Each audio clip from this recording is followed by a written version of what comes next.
Hey, so what's going on everyone, and today I'm going to be going over some filming and in-camera effects to create a nice cinematic action type movie.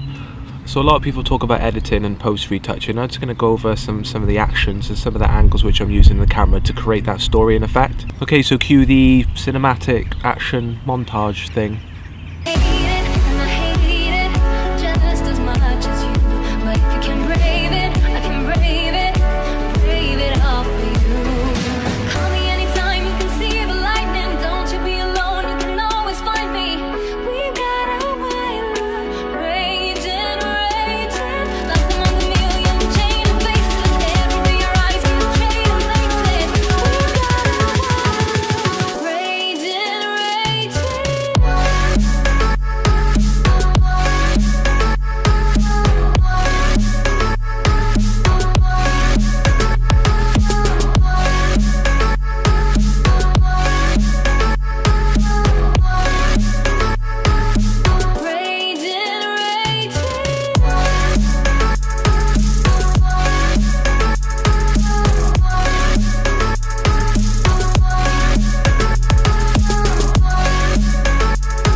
Hey, so what's going on everyone? I'm back in the studio now, just looking at the footage, and I'm going to go through step by step what kind of things I'm doing in regards to angles, what I'm doing with the camera, etc. to really create that cinematic sort of action slash movie which I did.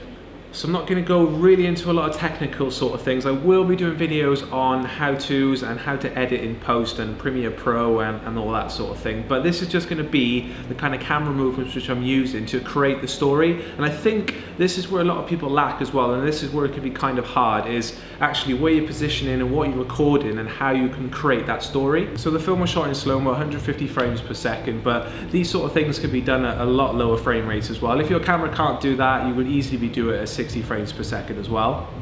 So at the beginning I was literally just putting the camera to the left and to the right, switching out in and out of clips, creating that suspense. So a little tip as well, as you can see I was taking the shots from down low and looking up, so that gives a bit of dominance in the frame. And if you look up on something, the same as if you were going through a big city and you're looking up at a high building, so it's got that dominance about it if you're looking up at it. So in general the motorbike is usually a savage badass thing, so yeah, I'm going to make it look as powerful as I can. I did a transition in the next part where I went slowly up the bike and then shot right up to the sky, so neutral sky, and then cut into another clip where I went back down and voila, I was at a different part of the bike. So if you want to hear about more of those simple transitions you can do with just the camera alone, I'm going to put that video down in the description box below. So another tip for a camera angle, I was angling the camera just at strange different angles, and this really adds to the drama of the film. And you can do all sorts of variations of that. I was angling, but I was also going backwards with the camera. I was angling and also going forwards with the camera. So this is really good at putting focus on a certain point of the bike. So this is the point in the story where we actually have a subject involved. So things such as starting the bike, revving up the engine, these are all the sort of ritual things that a biker would do before they get started.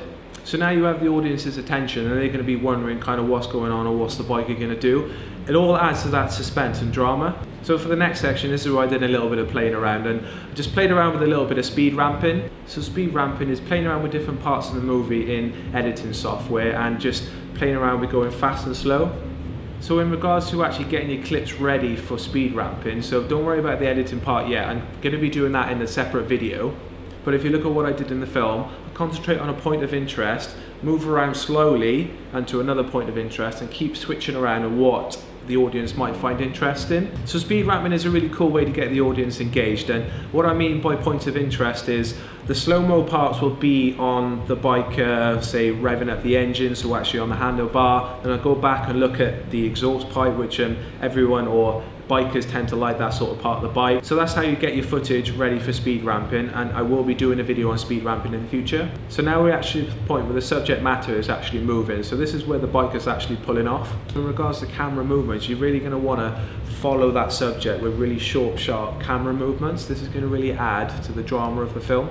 Okay, so I gotta go now. Please give me a subscribe and a like, and I'll be posting more videos soon. See ya.